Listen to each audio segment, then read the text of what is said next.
Hey guys, Natalie Jill here. Welcome back to Happy, Healthy, and Fit. Today, I've got my friend Jason Rosell. You might know him from Steve Harvey's show, Jillian Michaels. I don't know, his resume is so long, I don't know that I can remember it all. You know him from everywhere. I'm just trying to compete with you a little bit. Look, everybody knows her from the World Wide Web. This is how I found her. I'm like, holy crap, I have to meet the one and only Natalie Jill. But listen, the thing that we had so in common that I thought I've got to get him on here and share this with you is we both had the weight loss and dealt with the loose skin problem. Skin and stretch marks. A while back, I shared a video with you guys that showed what happens with the skin after you have a baby and lose a lot of weight. However, what I couldn't speak on was the stretch marks or losing a lot of weight that's not related to pregnancy. And that's where Jason comes in. And he's a guy. That's another thing I could not be. I always didn't look like this. Like I was telling her on the phone, I was 75 pounds overweight, reaching 225 pounds. So it was my whole life. It wasn't like a lot of people that gain weight and lose weight until I was 21. I was that fat guy watching TV, eating Oreo cookies till 3 o'clock in the morning. So it was good, but you didn't feel good about yourself. Absolutely. And it got to the day where I couldn't even see anything besides my fat stomach. Yeah. So I started doing simple workouts, being that, I'm also a music artist, mixing my music with simple 10, 12-minute workouts, losing little by little. And 75 pounds later, now I'm helping the lives of thousands of people online and on television, which I'm grateful. Which is amazing. But I also have a lot of extra skin. And I want to talk about that with you guys today. And I do want to show you, and we're going to actually do a little close-up, but I want to show you about what extra skin looks like. Yeah. Because that is what people don't understand, and what I showed you guys before on a video is that you can look like you have abs. You can have abs. I have them. It's a strong muscle, and you can lose the fat. But when you have the loose skin, that is not something that you can just get rid of. I mean, I always joke that downward dog is just not pretty after losing a lot of weight. You're gonna have the point. No. You can fix it. You could do surgery and some other things that we can talk about. But if you don't want to do the surgery, which neither one of us did the surgery, it's just about losing the fat, gaining the muscle, and learning how to hide it well. Right. But the skin is still there, and that's normal. It's normal. Yeah, and also I think it's also realizing that although I'm not perfect, nor is Natalie, at the end of the day, you gotta know if you've reached your best goal. Like this is as lean as I'm gonna get. Can I get leaner? Yes, I can. Can you get leaner? Yes, you can. But then that also produces even more looser skin. Yes. Which what I try to tell people is, once you've reached your best level, know that you can look in the mirror and say, I look awesome, I feel awesome. And most importantly, I didn't do this with surgery. You don't have scars, and we're gonna get into this, all the things that lipo and tummy tucks can do that can really harm you for So your experience was different than mine because you lost it from a lot of lifestyle weight. It wasn't a pregnancy weight, so it was kind of all over. Right. Did you ever think about doing skin surgery? What was the pros and cons, and what's your experience on that? What do you know about that or not know? What helped you with your decision? Losing all the weight was, to me, amazing, from a size 40 pants to a size 29, 30 now. Back then when I lost all the weight, I didn't have any muscles. Problem was, I was saggy everywhere. And my arms were just skinny and soft, skinny fat. Yes. My stomach was flat, but no definition, right? Everything was very soft, and I told my mom, I said, Mom, you gotta get me an appointment with a doctor to get all the skin removed. This was the instinct, because you don't want that. But then, after doing my research on my own, because I try to go to trainers, and all trainers try to do is push you for that moment, get out. But most people don't care. It takes one to know one. I actually ran into somebody that used to be really overweight, and he had muscles. And I said, how'd you do this? He's like, I built the muscle underneath the skin to fill up the extra skin. And it didn't make sense to me. So I literally was weighing at one point 138 pounds, right? And I'm not a tall guy, I'm barely 5'6", right? So you do the math. I got so skinny, and it was gooey looking, everything. And then I started doing weights, but very negative weights, and building muscle. And all of a sudden, I start seeing definition all over my body and using the extra skin to my advantage. Make it a positive. And that's honestly what I did. I can easily get lipo if I wanted to. I could have done a lot of things. But let me tell you, after seeing friends and clients that I've worked with, they lose a weight. And once they gain it, especially the lipo, they gain it in different areas. And you can see the spots, and I'm like, I rather... That's an interesting concept, and I'm certainly not a plastic surgeon, I don't know, but I guess from what I understand, and correct me if I'm wrong, if you have lipo, you're removing the fat cells from an area, so if you gain weight back, it's not gonna go to that area, but it's gonna go someplace else. Absolutely. So if we suck it out of, say, your lower abs right here, right?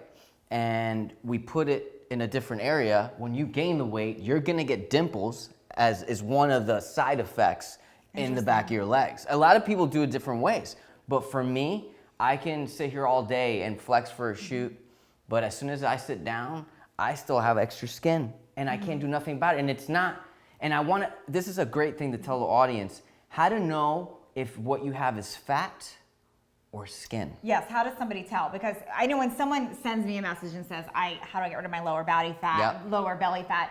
That's my first question. Is it fat? Is it skin? Because there is a difference. Right. How would you gauge telling somebody that? Well, usually what I do is both your fingers, your thumb, and next, literally grab, if you zoom in here, you'll see this is all skin. I'm pinching, I can feel my fingers through my skin. There's no fat there, right? I cannot say the same about my arms, but we'll just. What I'm saying is, I'm 9% body fat. So that's pretty low for a guy. It's pretty, right? But same thing goes for the stomach. So let's see here. If I pinch, right, this is skin. There's when you feel fat, you would feel granules of fat. This is just skin that's sitting there. I can't do nothing about that. As you can see, this is my core. I have abdominal muscles, but this is just skin. And you can't focus. And what I'm trying to tell the world or my clients, don't focus on that extra skin. If you look in the mirror, you look 90, maybe 95% better than society. Who gives two Fs if you freaking have a little bit of extra skin? Now, don't get me wrong, because a lot of you out there watching say, well, I have a lot more skin.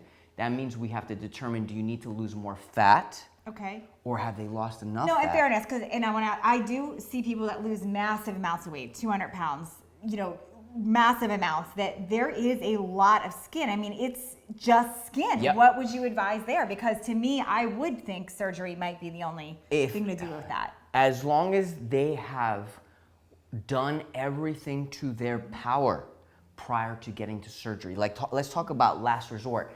I didn't do anything and everything to my last power. I was ready. Hey, Mom, I lost the weight. Sure. Let's go to the surgery bed so I can look better naked. I didn't push myself because a lot of times people want the easy fix. Sometimes people don't even want to lose all the weight. But back to your question, for those that have lost such significant amounts of weight, whether it be from me, 75 to 100, 200 pounds or even more, make sure that you are actively working out 3 to 5 times a week based on your genetics, age, etc. Consult with your doctor. But once you built enough muscle and you're saying, okay, I built muscle, but I still have fat, yes, that's when I say green light. You look awesome everywhere else, but you have a lot of skin, you have to do it. With me, I've accepted, hey, you know what? Who gives a crap? I may not have a perfect stomach, but I'm well-rounded everywhere. Baby and gaining a lot of weight or just massive weight loss. There's a few things that it sounds like we would both advise to do. The first thing is make sure you've lost the fat that you need to lose. And you do that through the way you eat, eating natural, real, unprocessed foods, and from intensity and training and doing the right exercises. That's 100%. The first thing. You've got to lose the fat, and that means there's a mix of cardio, there's weight training, there's eating right, whatever you do, but you've got to lose that fat. The second thing is you have to build the muscle. You have to develop the muscle. You have to build a muscle underneath the skin, whether you like it or not. And then it's deciding what your reason is for wanting to go further. Because if you have lost the fat and you have developed the muscle, surgery is a very personal choice. I'm not against it if that's what somebody chooses. But just knowing your why for that. If it's aiming for perfection, just know that there's never perfection. So whether you keep the skin or you have a surgery and you have scars, there's never going to be perfection from that. I'm glad you joined me here. Now, one thing we did not touch on was stretch marks. No, I did not get them. I know you did. I want to. Can we share that and what you've done to minimize that, or what's your opinion about that? Because I do get questions about that a lot. My personal experience, I had purple and red. So I guess there's different stages of it. My heaviest is when they were pure purple. That's when I was like even disgusted to like look in the mirror. But I noticed as I was losing the weight, it would be turn into like red, and then eventually they would just become more see-through. But let me explain what I did to soften this. Okay. As you lose weight and you become smaller, you wanna not lose the weight drastically. I always tell this to my clients, they want, and I'm sure you get it all the time, I wanna lose as much weight as quick as possible. When you lose weight, and like I was doing it at one point really fast, your skin becomes even more loose. And my stretch marks were becoming more visible. Because it can't keep up with it. Can't keep up. It just can't keep up with it. So what I did was instead of losing, say, average of 4 to 6 pounds a week, because I was going extreme, mind you, I was a bigger guy, so it's easier to lose more weight. And I don't want you thinking watching this, I'm 15 pounds overweight, that you're gonna do that. Don't do that. I'm saying for someone that's 60 pounds and above, you can afford to lose 3 to 6 pounds a week. So what I did was I slowed it down. I only was losing about 2 to 4 pounds a week. And then every night before going to bed, my grandmother taught me this concoction. It's pure olive oil with honey and disfiltered vinegar. Okay. So she would put it in a saran wrap for me, but she would, kind of like a brush. Yeah. She would just brush it for me. I would suck in my stomach. True Whoa. story. And Wrap. And I swear to God, because I'll pull this up in this video. My stretch marks. See, can you see here where they were? Grandma. Like all this. We'll write that down. All this was purple stretch marks. So, okay, guys. So it's normal. First of all, accept it. The skin. Lose the fat. Make sure you've done that. And we're gonna share information below on how you can get help with that too. Workout. Build the muscle. Underneath the fat. And then I'm gonna put all the information down below on where you can find Jason, and then from both of us where you can get stuff to help you lose the fat, build the muscle, and more. And then go say hi. Do you have a YouTube channel? Absolutely. My website has it all. It's calientefitness.net. I can't pronounce that, but let's try to get caliente. Did I do it right? Caliente. It means hot, baby. Oh, I like it. It's hot So you can fitness. subscribe to his YouTube channel, see stuff from him, find him through his website, all of his social media. I'm sure he's got like me, all Twitter, of it. Snapchat, Periscope, whatever. Little I can YouTube, Instagram. Facebook, Instagram. Thanks, you guys. See ya. Bye.